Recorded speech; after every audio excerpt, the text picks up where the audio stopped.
araw mga kapatid, mula sa Ebanghelyo ni Mateo, Kabanatang 16, talatang 13 hanggang talatang 20 ay ganito ang ating matutunghayan. Nang dumating si Jesus sa lupain ng Cesarea ng Filipos, tinanong niya ang kanyang mga alagad, "Sino raw ang anak ng tao ayon sa mga tao?"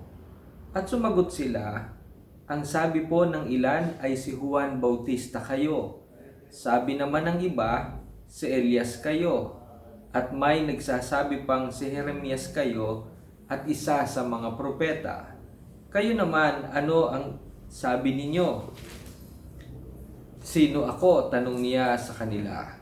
Sumagot si Simon Pedro, "Kayo po ang Kristo, ang anak ng Diyos na buhay." Sinabi sa kanya ni Jesus, "Mapalad ka, Simon, na anak ni Jonas, sapagkat ang katotohanan ito'y hindi inihayag sa iyo ng sino mang tao, kundi ng aking Amang nasa langit. At sinasabi ko naman sa iyo, ikaw ay Pedro, at sa ibabaw ng batong ito ay itatayo ko ang aking iglesia, at hindi makapananaig sa kanya kahit ang kapangyarihan ng kamatayan. Ibibigay ko sa iyo ang mga susi ng kaharian ng langit. Ang ipagbawal mo sa lupa ay ipagbabawal sa langit, at ang ipahintulot mo sa lupa ay ipahihintulot sa langit." At mahigpit niyang tinagubilin ang kanyang mga alagad na huwag sabihin kanino man na siya ang Kristo.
Isa na namang mapagpalang araw ng linggo sa ating lahat mga kapatid, at tayo'y samandaling magbubulay-bulay bilang pagsamba sa ating Diyos sa umagang ito.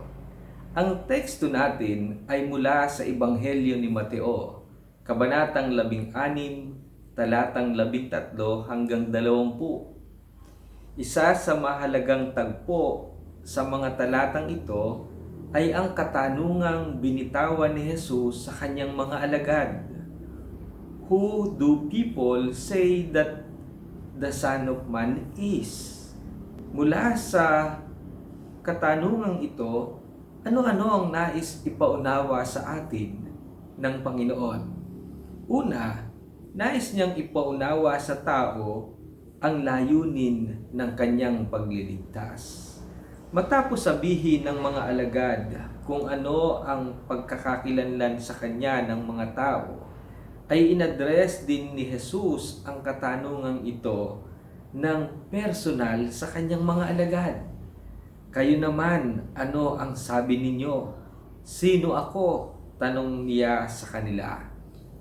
He said to them, "But who do you say that I am?" Kaya't agad na tumugon si Pedro, "You are the Messiah, the Son of the living God." Ang ibig sabihin nito ay anointed one, o di kaya'y one who is. Ipinagkaloob ng Diyos kay Pedro na maunawaan ito upang ipahayag na si Jesus ang siyang hinirang ng Diyos para sa kaligtasan ng sansinuko. Ikalawa, nais niyang ipaunawa sa atin na ang tao'y maaari niyang maging kabahagi sa paghahatid ng kaligtasan sa mundo. Bagamat si Kristo ang itinuturing na Misaya ayon sa wikang Hebreo o Kristos sa salitang Griego, gayunpaman ay tumawag siya at humirang ng mga taong naging bahagi niya sa kanyang pagliligtas. Sa ating lectionary reading sa Old Testament, mula sa Exodo chapter 1 hanggang chapter 2, ay makikitang hinirang ni Yahweh si Moses upang palayain ang kanyang bayan mula sa pang-aalipin at pagpapahirap ng mga Ehipsyo. At naging very instrumental itong si Moses sa paglaya at pagliligtas sa mga Israelites. Sa epistles mula sa Romans chapter 12, sa ating lectionary reading, ay naging napakahalagang bahagi din ng ginampanan ni Apostol Pablo upang akayin niya sa pagbabago ng isip ang mga tao tungo sa kung ano ang mabuti na kalulugod at talagang ganap. Sabi niya, "Do not conform to this world, but be transformed by the renewing of your minds, so that you may discern what is the will of God, what is good and acceptable and perfect. For the grace given to me, I say to everyone among you not to think of yourself more highly than you ought to think, but to think with sober judgment, each according to the measure of faith that God has assigned."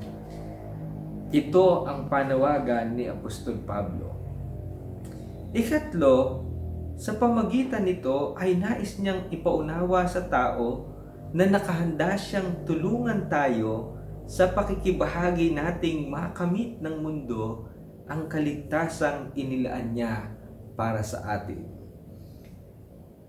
Ganito na lamang ang pagpapasasalamat ni David dun sa Psalm 124. Matapos niyang mapagmuni-muni ang pagliligtas ng Diyos sa mga Israelita, ay sumulat siya ng ganito. Ang sabi niya, "Kung ang Diyos na si Yahweh sa amin ay di pumanig, noong kami sa lakayin ng kaaway na malupit, maaring kami noon ay nilulunan ng buhay sa silakbo ng damdamin at matinding pagkagalit. Maaring kami nooy natangay na niyong agos na anod sa karagatat, tuloy-tuloy na nalunod." Kaya't sabi niya, tayo'y magpasalamat, si Yahweh ay papurihan pagkat tayo'y iniligtas sa malupit na kaaway. Ang katulad nating ibong sa bitag ay nakatakas. Lubos tayong nakalaya nang ang bitag ay mawasak. Tulong nating kailangan ay kay Yahweh nagmumula. Ganito rin ang pagliligtas ni Yahweh kay Moses simula ng bata hanggang sa kanyang paglaki. Kaya't naging instrumento ng Diyos sa pagliligtas itong si Moses para sa mga Israelita. Si Moses, si David, si Pablo ay mga lingkod na naging instrumento ni Yahweh sa pagsasakatuparan ng kanyang mga layunin. Higit sa lahat, si Jesucristo na nagkatawang tao para sa katuparan ng kanyang mapagligtas na biyaya. Dahil dito mga kapatid, huwag nating kaligtaan na ang layunin niya para sa iyo, para sa akin, at sa buong mundo na dumaraan ngayon sa krisis ng pandemya ay ganap na kaligtasan. Hindi lamang ng ating mga kaluluwa, kundi ng ating pisikal na buhay. Alisin mo ang takot sa iyong puso at iwaksi ang anumang mga alalahanin sa buhay. Sapagkat ang Diyos na manliligtas ay nananatiling Panginoon natin. Inaanyayahan ka niya na makibahagi sa paghatid ng kaligtasan ng mundo. Katulad ni Moses, siya'y nanatiling tapat at nanindigan sa kung ano ang nararapat para sa kanyang bayan. Katulad ni Pablo, siya'y nangaral sa pagbabalik loob sa kanya. Katulad ni David na kumilala ng pagliligtas ng Diyos at nagpasalamat sa Panginoon.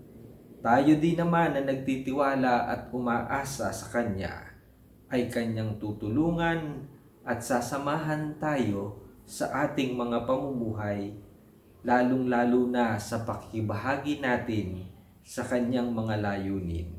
Tiyak ang tulong ng Panginoon. Siya ay mabuti, siya ay tapat, nananatili ang Kanyang pagliligtas at pagkupkop at pagmamalasakit sa bawat isa sa atin. Kaya't sa ating mga paglilingkod at pananampalataya, gawin natin ang lahat ng ating magagawa sapagkat nalalaman natin na ang Diyos na pinaglilingkuran at sinasampalatayanan natin kailanman ay hindi magpapabaya. Amen.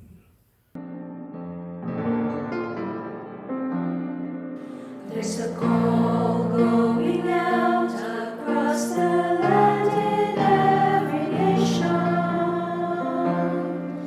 a call to all who swear allegiance to the cross of Christ,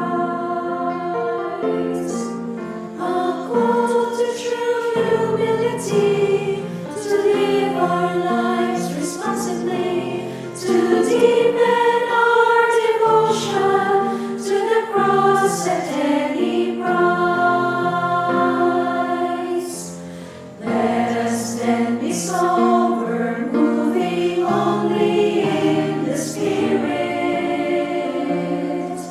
as aliens and strangers in a host of foreign land. The message we're proclaiming is repentance and forgiveness, the offer of salvation to the dying race of man. To love the Lord our God is the heartbeat of our mission, the spring from which our service overflows. Across the street or around the world, the mission still the same. Proclaim and live the truth in Jesus' name.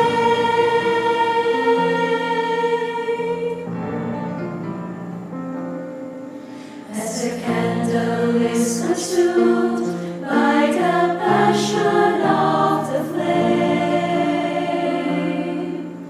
spilling light unsparingly throughout the darkened room. Let us burn to know Him deeper.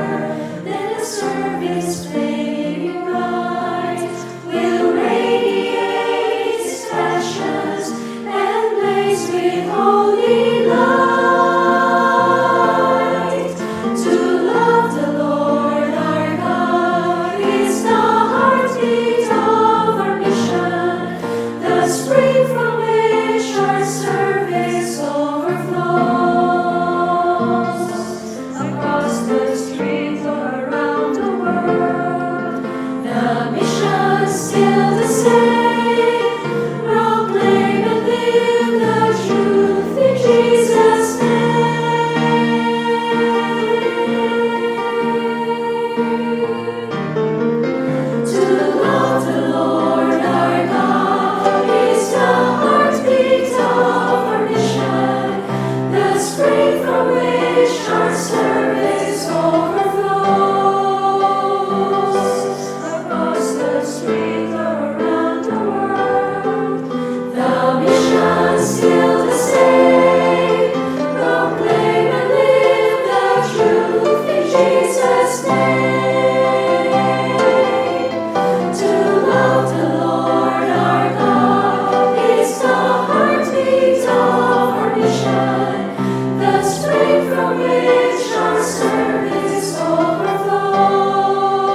Our mission.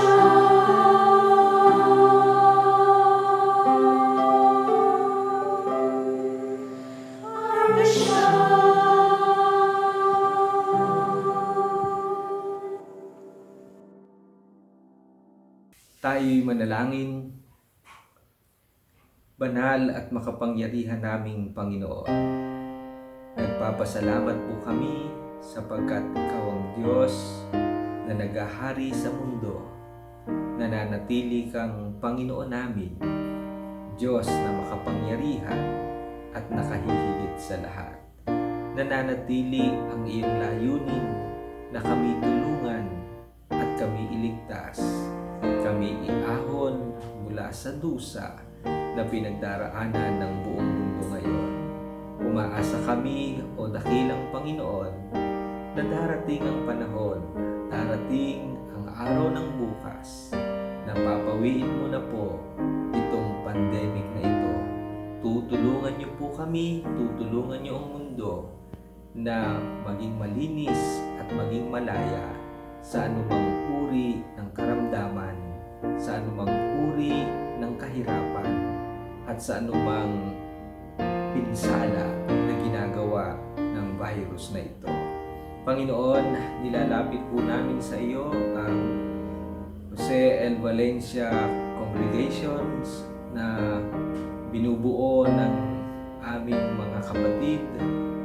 Tulungan niyo po ang mga pamilya na bumubuo rito, ang Pastores family, ang Gratuito, ang Reyes, Tutanes, Suarez, Bueno family at iba pang mga pamilya na bumubuo sa ministeryo at paglilingkod nito.